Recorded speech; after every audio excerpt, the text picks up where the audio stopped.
Welcome to Revenue Insights. We're joined by revenue leaders from some of the highest growth companies. Together, we explore how they built their revenue teams, the journeys they've been on, and the lessons they've learned along the way. Revenue Insights is brought to you by EBSTA. We're an AI-first revenue intelligence platform designed to help you close more deals, retain more customers, and forecast better. Enjoy the podcast. Hey, it's Guy Rubin, host of the Revenue Insights podcast. We pulled together insights from some of the sharpest minds we've had on the podcast in sales leadership, from Popple, EDB, and MEDDIC, all sharing their best insights on one critical topic, sales qualification. If you want to improve your pipeline quality, forecast with confidence, and close faster, this podcast is for you. Get even more insights by signing up for the EBSTA newsletter. You'll get early access to our brand new qualification report packed with data, benchmarks, and tactics you can use right now. Are you using a specific qualification methodology? Are you a fan of a BANT or a MEDDIC, or is there a particular methodology that you encourage the team to use when they're qualifying?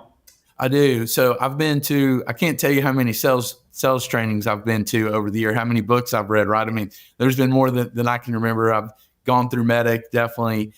The list goes on, but the one that I subscribe to the most is Acxiom Sales Kinetics. It used to be called Acxiom Salesforce Development, but hands down, there's not a close second to Acxiom. It's incredible, and they have basically a very simplified 4-step process.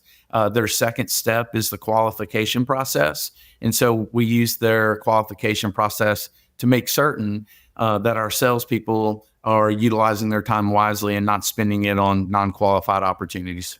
Yeah, so we use the MQL to SQL model, and it doesn't qualify within SQL unless it hits a certain threshold scoring, right?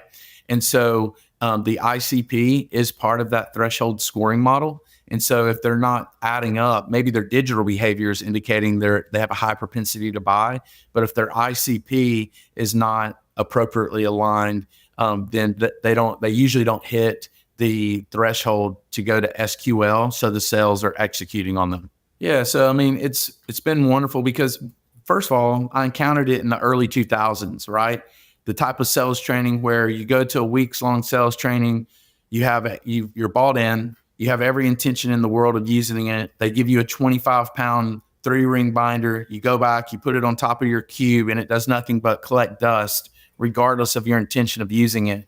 So I've seen Acxiom really go through from sticking with this incredible methodology that they have. There's not anything close to it, to evolving and focusing only on adult learning concepts. And so now their deployment method and how we deploy Acxiom is much more applicable and meaningful to the people who are using it, because instead of deploying it all in 1 week, it's deployed via their SaaS platform in small bite-sized chunks, just 15 to 20 minutes each week. And so now the adoptability, right, the buy-in, their ability to execute it, the salespeople that is significantly higher than it ever was in the past. And then so going to their methodology, it really comes down to 4 items, right? So you have prospecting, qualifying, presenting, and then handling and overcoming objections. I believe that we're both real advocates of the MEDDIC methodology. So huge fan of giving sellers that structure to really help them understand what good looks like. And how do you ensure that the entire sales team adopts and consistently applies MEDDIC to accelerate that sales cycle and increase deal value? When you look at salespeople, it's really hard because you have to be optimistic and you have to be extremely paranoid at the same time. So that could be the definition of being crazy, but you have to do those things. So you have to believe in what you're doing, but at the same time, question all the time what you're doing. And I think MEDDIC is going to help you get that rational and that framework that also help you materialize really where you are and what are the gaps you have and where do you need to go first? What priority do you need to do? Do I need to develop a champion? Do I need to make sure I understood what pain I'm dealing with? Do I need to make sure that I meet the guy who's going to sign?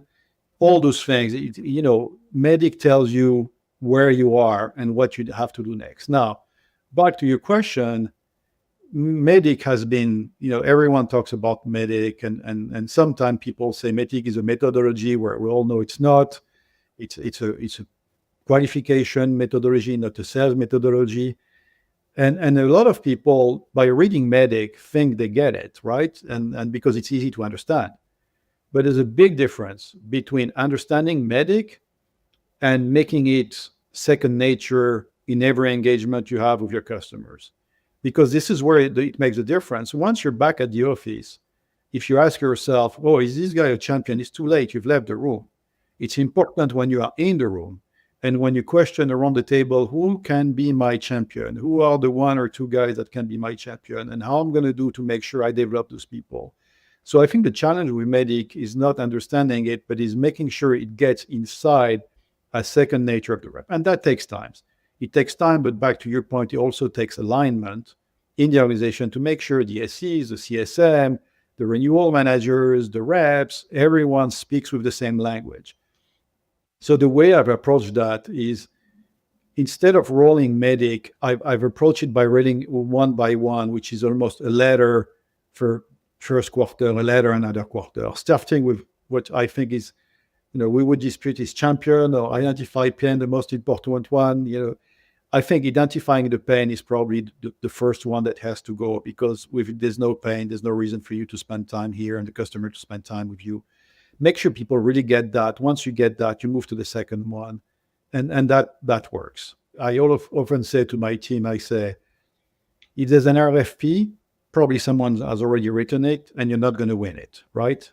If there's a budget, probably somebody has already built the budget and it's not for you.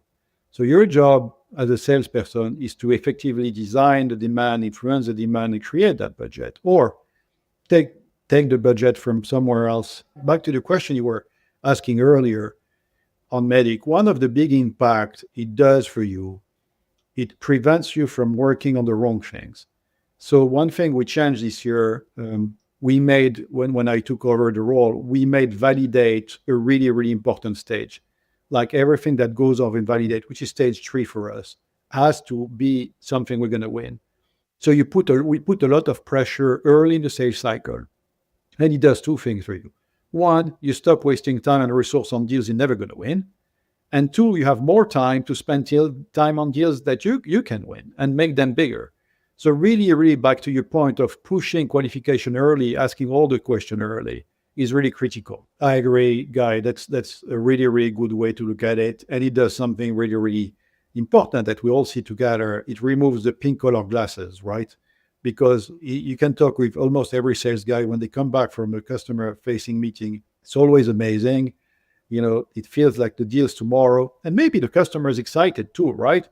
But the reality, it's not. And having that other pair of eyes that give you other view and forensics on what happened is really, really good coaching element for the rep, but also for the first time who's dealing with him. So those systems are really, really important going forward. I think having a tool that they can really leverage, right? Like, great if I can coach, but I can't sit next to every single seller that's struggling 24 hours a day while they're there. And so having those sorts of tools where they can almost self-manage and identify, like you mentioned, hey, we're really struggling to qualify correctly. Great. I can go back and review my calls and say, hey, did I qualify that deal correctly? Or, hey, I have a deal that's in the works. Is this thing at risk? And I don't have to rely on my sales leader to come in and tell me that, yeah, this is a problem. I can actually go in and start to learn some of those things for myself. And so I think having the right tools in place where not only is it identifying things for leadership, but also for the actual people on the ground and helping them with that efficiency can help close the gap there. But it is a big problem, I think, that is facing a lot of organizations. Thanks for tuning in. If you found this compilation valuable, here's how to take it further. The all-new Qualification Insights report is packed with data from thousands of deals showing what top-performing teams do differently to qualify better and win more. Sign up to the Ebsta newsletter now at ebsta.com/newsletter, and you'll be the first to get it. Don't miss out. Thanks for listening to Revenue Insights from Ebsta. If you want to learn more from some of the brightest minds on how to predictably and efficiently grow revenue, then subscribe to our newsletter. We'll deliver actionable insights straight to your inbox. Go to ebsta.com/newsletter. See you soon.